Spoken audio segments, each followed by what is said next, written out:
Ó locha, go n-aibhneacha, go Farraige. Tá muid faoi dheasa ag uiscí na tíre seo.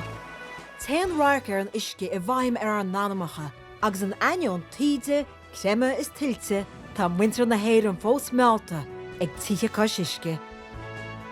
Is mise Síle Nic Chonaonaigh, agus a trá seo, ba mé tuairt cuairt ar na tithe is bruacha agus is éagsúla atá lonnaithe Cois Uisce, agus ar na daoine a bhaireann an tú.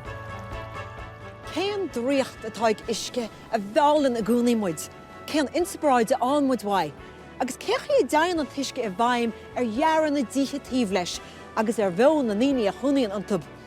Airionn muid ar fad an tarrant, tá fuinneamháin agus beocht. Más cois locha atá tú ar híomh na habhainn, nó bailte ar a mhargaidh héin.